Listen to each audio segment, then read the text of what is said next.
Some of the things that are really cool that I love hearing out of customers when they come in my store are, "This is my favorite store."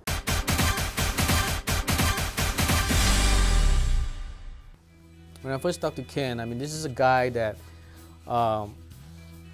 career military, fought in the Afghanistan war, led troops, thousands of people under his command, and he told me, in his own words, was he'd rather go under gunfire than actually go out and open a retail store. No retail experience at all. That's what made this extremely scary for me. Had no clues to what I was doing. That's what makes this concept so good for me. I knew when I talked to him that I had to be patient, and I had to hold his hand a lot and to encourage him on things a lot, to ensure that things are going to turn out correctly, and I just give him the confidence. And when he saw that I knew what I was talking about, he trusted what I had to say. But with the education and with the help and the consultants available here at Store Developers, piece of cake.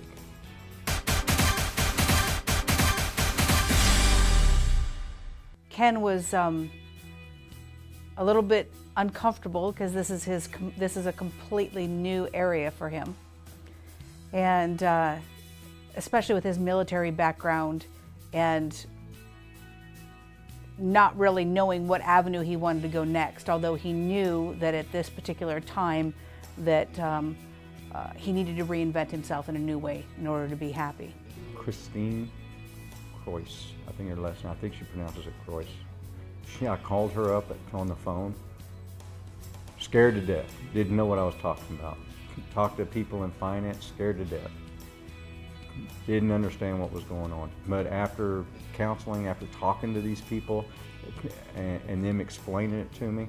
So once he really understood the concept, looked at some of the merchandise that I emailed over to him, continued to stay close to basically talk with him about any objections or challenges that he may have, and when the numbers were put down with profit and loss, he realized, yeah, this is a good fit, this is great.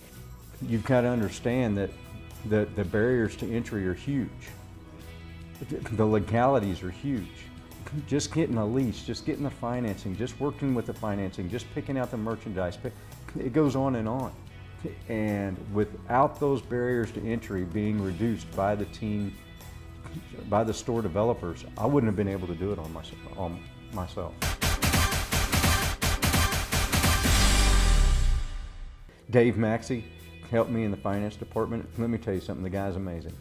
He came to us, a couple months back, and he said, "Dave, I need the best financing, I have great credit," and we ended up getting them 0%. You're talking about some serious dollars that is your responsibility now, not somebody else's. It's a whole different feeling when your name's on the bottom line and not somebody else's. They helped me out. They showed me how to acquire the financing that I needed.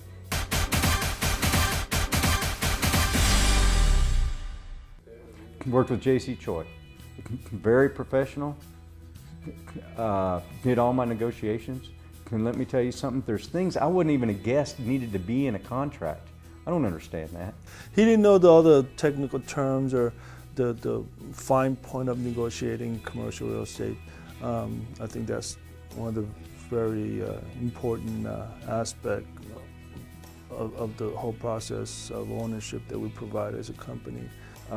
Without these guys negotiating every single little aspect of my contract, I wouldn't have been a success. I would have had somebody just walk right over me. I would have had to pay thousands and thousands of dollars for lawyers.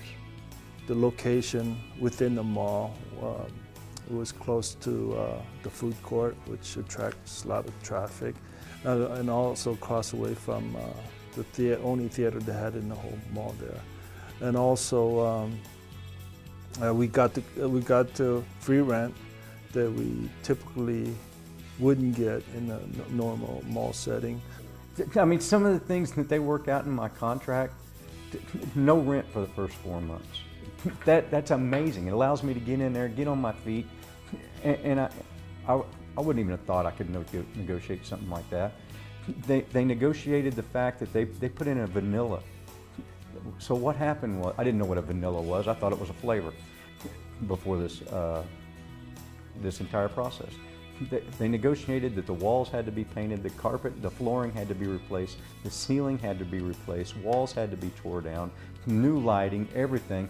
It was all put in without any cost to me because it was due to the negotiations that J.C. Choi did through the real estate department here at Store Developers.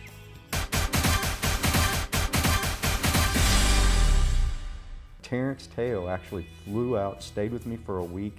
You know, took the weekend just to fly up there to Muskogee, Oklahoma, got in my jeans and my t-shirts and got in with him, and we started building the store out together.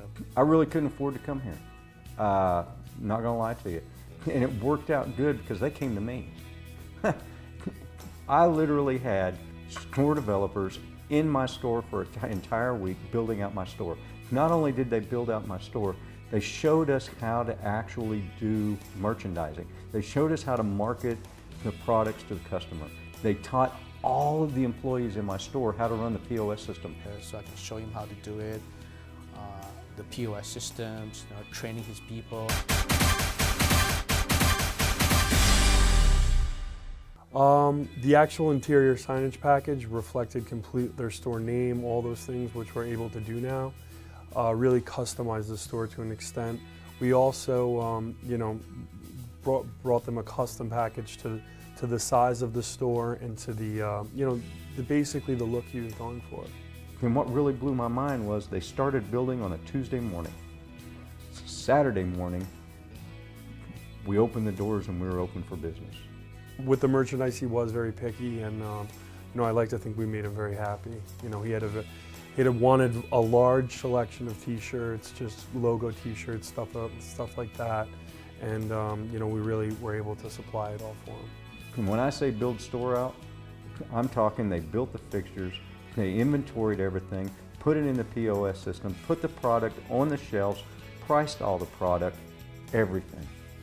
The only thing I had to do was flip on a switch and start selling product.